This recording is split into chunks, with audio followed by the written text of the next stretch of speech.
Olá, vamos aprender um pouco mais? Você está no capítulo à parte que já começou. Seja bem-vindo. Nós vamos aprender um pouquinho mais sobre a nossa cidade, a cidade de São Paulo, essa cidade tão amada e tão judiada.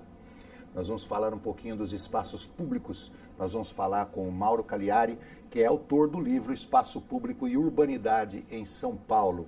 Explora temas maravilhosos como o que é um bom espaço público, por que o espaço público é tão importante atualmente na nossa cidade e qual é a relação histórica de São Paulo com o seu espaço público. Como é que você está? Tudo bem, Mauro? Tudo bem, prazer estar com você aqui, Roberto. Mauro, é tão importante uma obra dessa para a cidade de São Paulo, eu considero. Que bom, eu tive um prazer enorme em escrever esse livro. Eu acho que a pesquisa histórica para mim trouxe algumas surpresas, né? A gente começa a entender coisas que explicam um pouquinho do que a gente está vivendo hoje. Você sabe por que eu falei que eu considero importantíssimo uma obra dessa? Porque eu tenho mais de 30, certo? Então, ainda lembro daqueles espaços públicos que existiam na frente das casas, onde as pessoas sentavam, pegavam a cadeirinha à tarde e sentava ali na frente de casa e batia um papo, né? Vinha a vizinha lá da esquina da frente, às vezes trazia a cadeirinha, sentava ali, ficava conversando e conversava-se às vezes até 11 horas da noite, ninguém ia assistir novela, ficava batendo um papo, curtia os problemas do bairro, da vila, falava mal de fulano, falava bem de ciclano, e ali a semana corria de forma bem agradável, as pessoas dormiam descansadas, porque tinha, acho que talvez descansado do dia na conversa, né? Acho que esse é um momento que você está evocando, que é um momento lindo da história da cidade e da história de cada um de nós, né? Eu também morei em frente a uma rua sem saída e jogava futebol todas as tardes com meninos que a gente só se encontrava na rua. Eu acho que esse é um aspecto interessante, é essa diferença entre o privado e o público, né?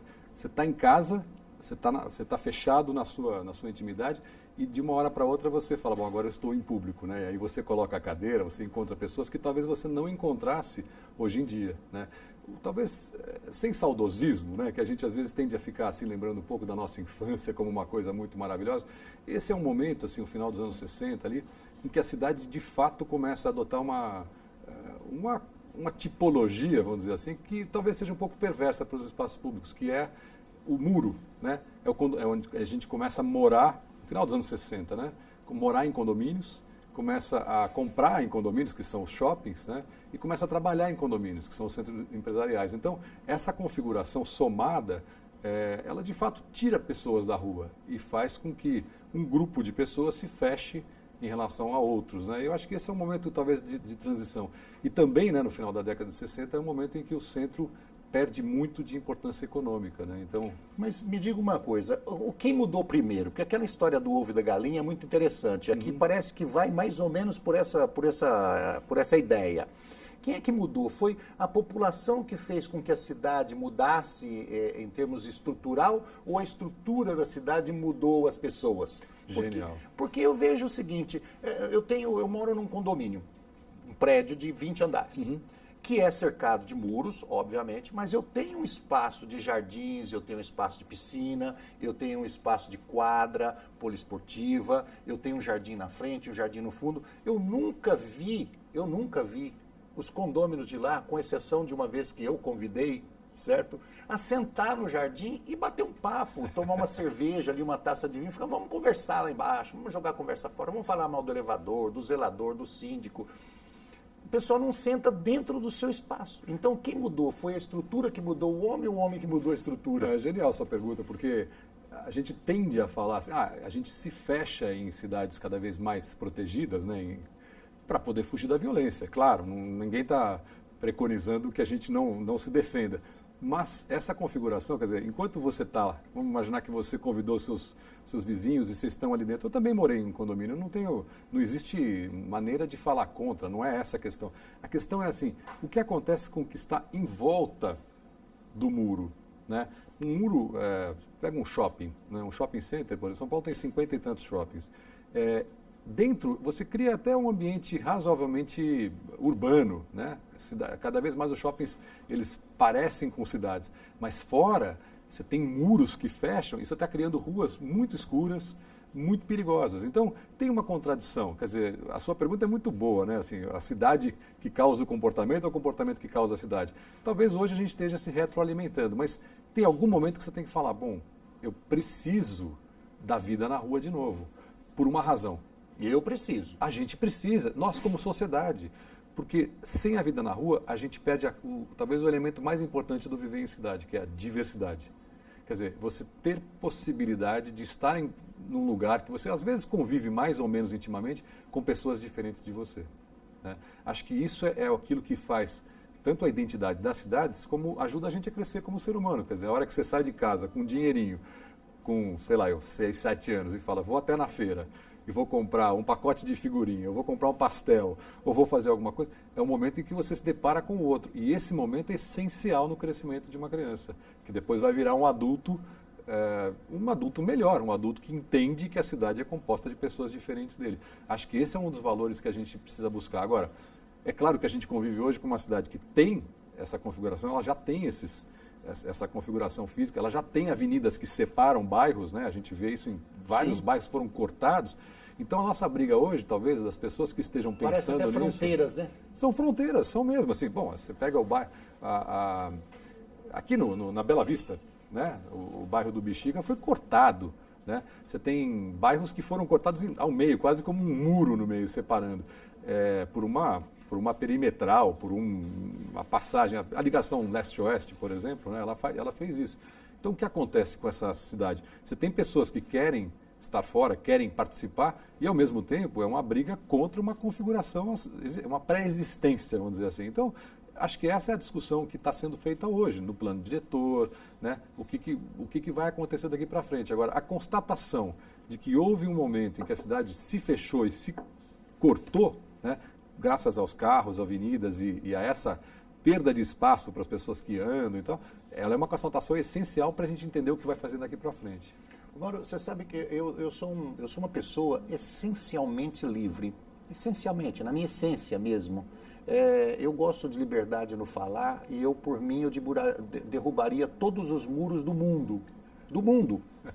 Eu derrubaria todas as fronteiras do mundo. Para mim, a Terra seria um espaço, uma aldeia geral, sabe? Para mim, eu acho que o ideal para o ser humano, o ideal para a nossa felicidade, eu acho que essa conquista seria a Terra ser um espaço só. Todos livres.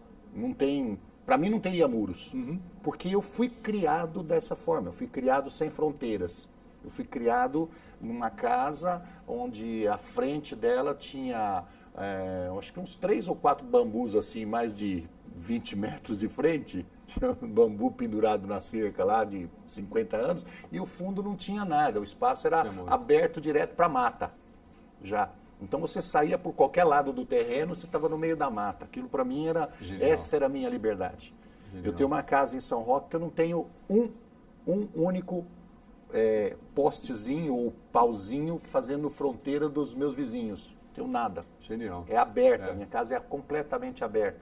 Certo? Então eu sou contra. Agora eu te pergunto, como atingir essa minha felicidade na cidade de São Paulo? Ou pelo menos procurá-la? Olha, genial. Acho que assim, se a gente pensar no valor que você está falando, quer dizer, o valor da liberdade, de você poder sair sem medo de casa ou deixar pessoas passarem perto da sua casa sem medo, esse é o valor que a gente tem que pensar, transpor para uma cidade de 12 milhões de habitantes, né? Que está num contexto urbano de mais do que o dobro disso. Então, a nossa questão é como é que você transpõe esse valor para cá.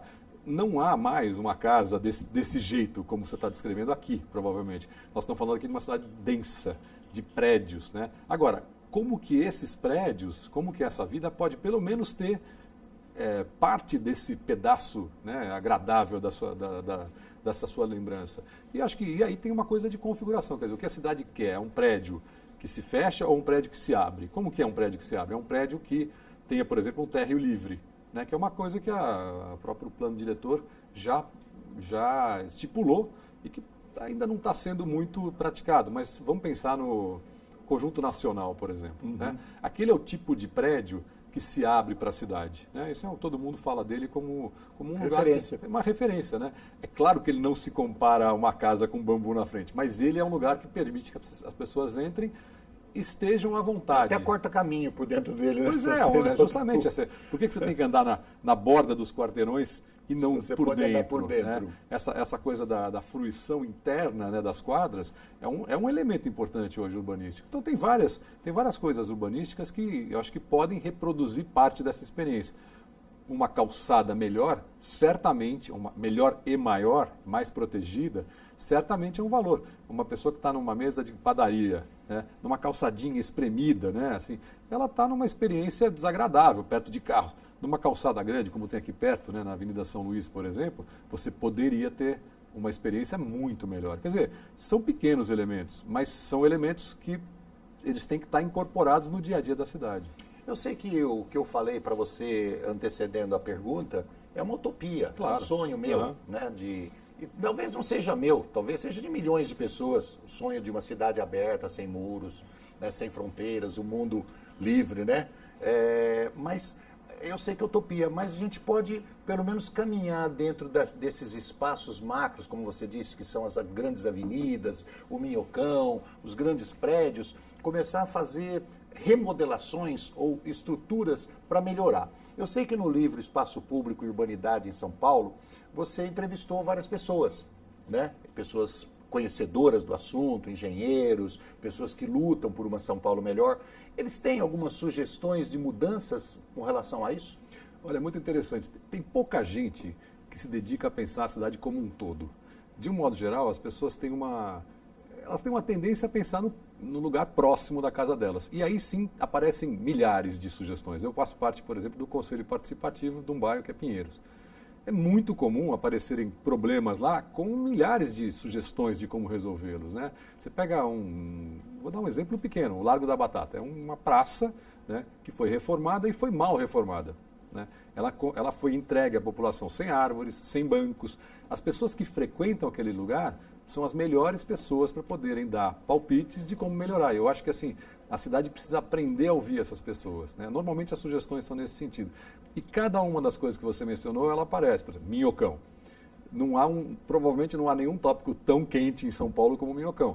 Né? Tem um grupo que é a favor total da destruição, tem um grupo que é a favor total, né, daquilo virar um parque, e tem pessoas, entre as quais eu me incluo, que eu acho que existem soluções mistas que podem resolver parte do problema que a cidade tem hoje, que é uma fratura na cidade, uma sombra, né, e parte da falta de parques. Quer dizer, existem soluções que a gente pode pensar. Agora, talvez a mediação desse conflito caiba muito à prefeitura. Eu acho que falta pessoas que tenham a capacidade de gerir ou de fazer essa mediação. Mauro, nós vamos para um intervalo e nós já voltamos. Eu estou conversando com o Mauro Cagliari, que é autor do livro Espaço Público e Urbanidade em São Paulo.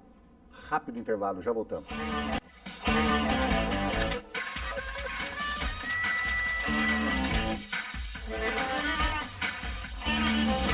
Estamos de volta com o programa Capítulo à Parte. Hoje conversando com o autor do livro Espaço Público e Urbanidade em São Paulo, Mauro Cagliari, que está dando para a gente uma ideia maravilhosa, depois de pesquisas, depois de entrevistas, depois de vários anos de estudos sobre a cidade de São Paulo, como pelo menos induzir as pessoas a trabalharem para uma cidade melhor. Porque a cidade com 12 milhões de habitantes não é fácil mudar, né, Mauro?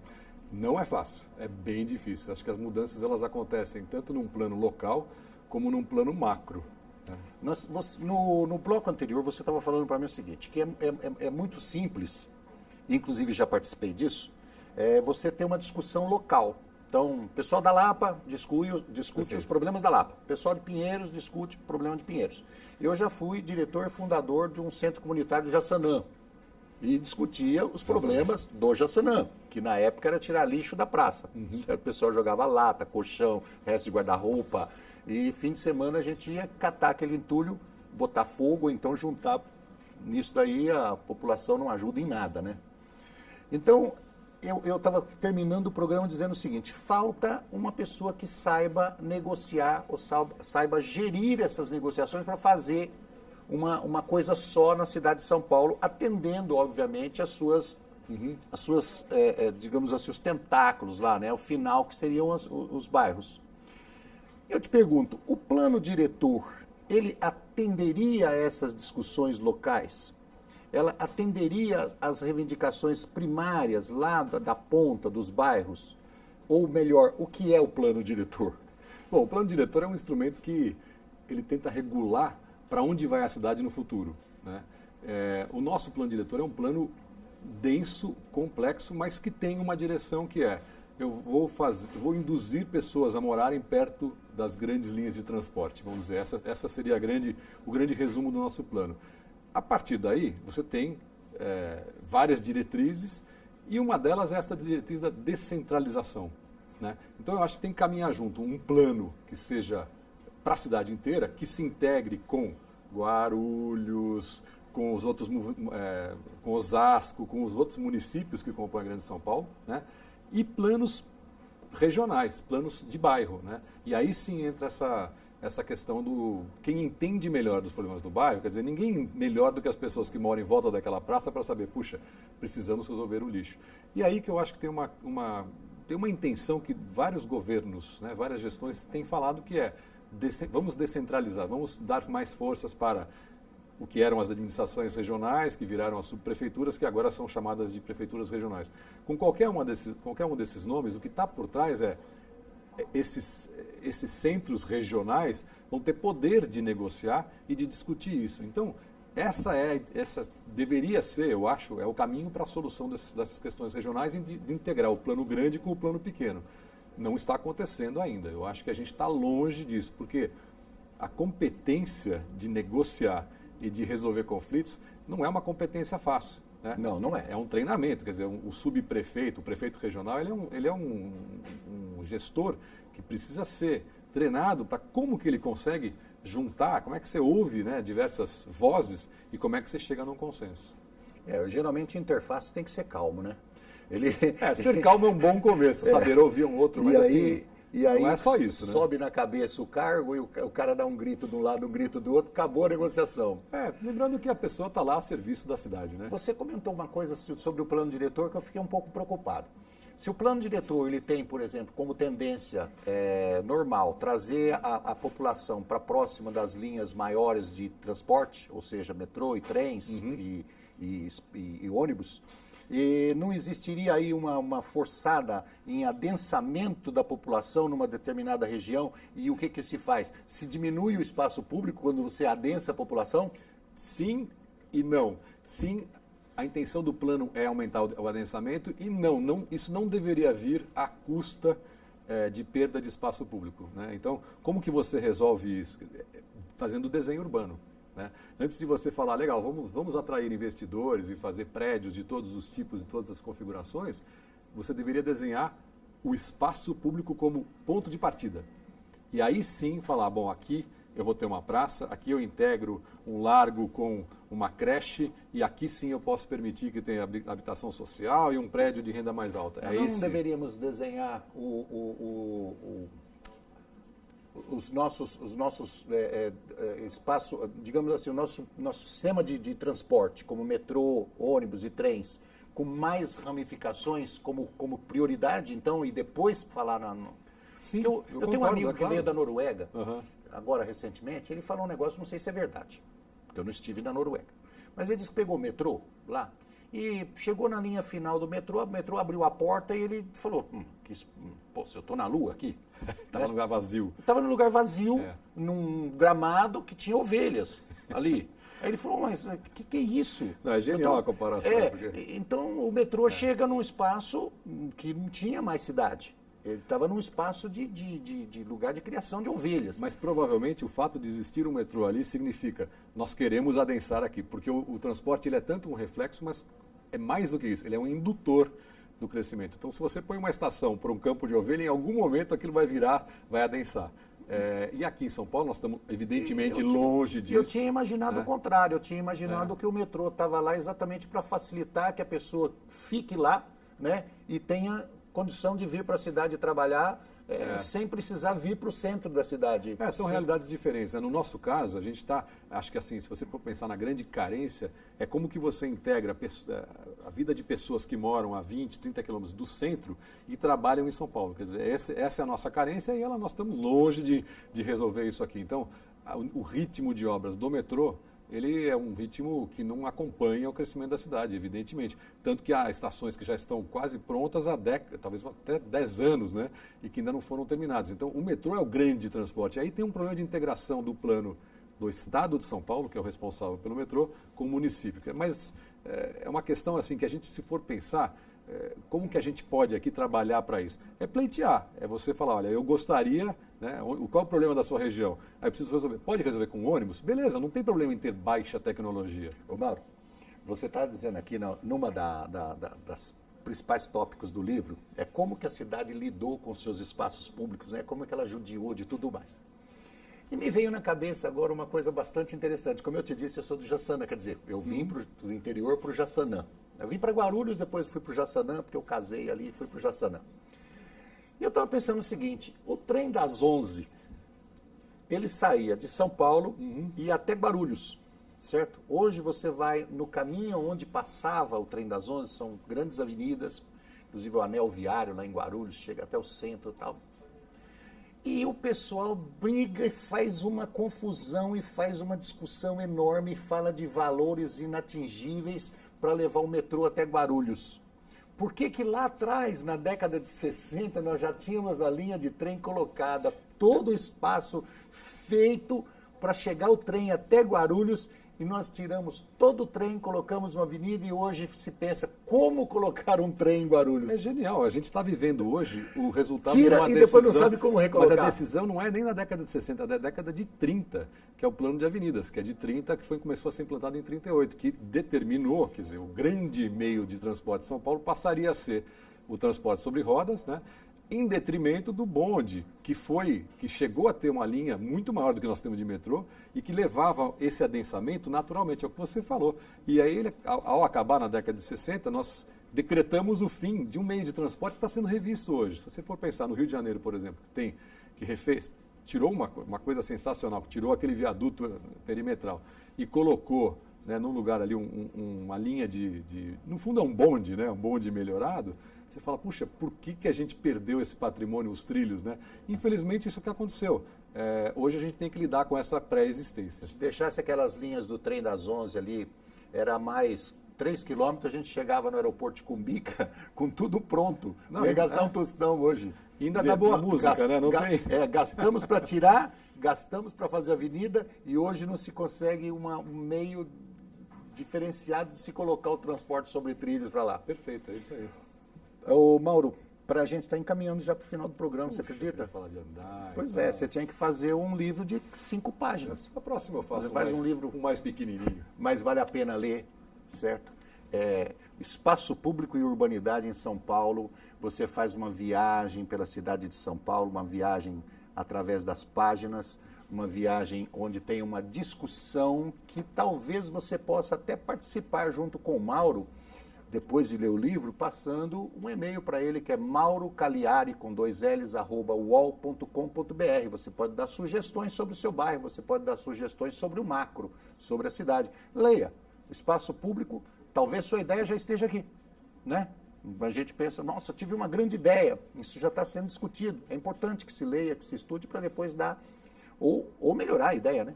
Eu acho que, assim, a participação política hoje não é mais opcional. Ela é obrigatória. A gente quer mudar a cidade, a gente tem que participar na prefeitura regional, nos conselhos. Obrigatória. A audiência pública tem que estar lá. Não dá. Tanto que o pessoal da Grécia falava isso, né? Assim, a palavra idiota, ela surgiu justamente para designar as pessoas que não se interessavam pelas questões da cidade, né? Nós não podemos conviver com esse tipo de atitude. Nós precisamos de pessoas que estejam ali. Fico muito feliz em saber disso, porque então eu não sou idiota. Mauro, você entrevistou muitas pessoas falando, dando ideias, colocando assim como alternativa mudanças radicais na cidade de São Paulo. Você como um urbanista, você que gosta de andar a pé, você que gosta de caminhar pelas praças, o que você considerou de mais curioso e de mais importante nessas entrevistas para a mudança da cidade? Olha, eu sinceramente acredito que o resultado dessas pesquisas todas é uma coisa que talvez seja desapontadoramente simples. Eu acho que garantir a experiência de andar pela cidade é a coisa que melhor organiza a cidade e é talvez a experiência mais básica de vivenciar a cidade. Então, assim, a gente deveria colocar todos os nossos esforços em garantir calçadas, árvores, bancos, bons pisos, travessia, garantir que as pessoas consigam que a gente ande pela cidade. Essa é a experiência primordial de vivenciar a cidade e eu garanto, assim, é uma coisa que não precisa de alta tecnologia, é garantir a baixa tecnologia que funcione. Que maravilhoso. Nós estamos conversando com o Mauro Cagliari, que é autor Espaço Público e Urbanidade em São Paulo. Quer dar um último recado pessoal? Se mobilize, gente. Gente, olha, andem pela cidade. Acho que se for pensar em algum recado é esse. Se você puder sair de casa e em vez de pegar um carro, em vez de pegar você conseguir andar até a padaria para comprar o pão, até a papelaria para comprar uma caneta e encontrar alguém no caminho, você vai estar criando uma cidade melhor. Já está melhorando a cidade. Mauro, muito obrigado pela sua presença você, aqui. Roberto. Obrigado pelo seu livro, pela sua pesquisa e, logicamente, obrigado por você dar um passo para melhorar a nossa cidade. Obrigado a você de casa que esteve conosco no programa Capítulo à Parte. Nós te esperamos na próxima semana. Um abraço e até lá.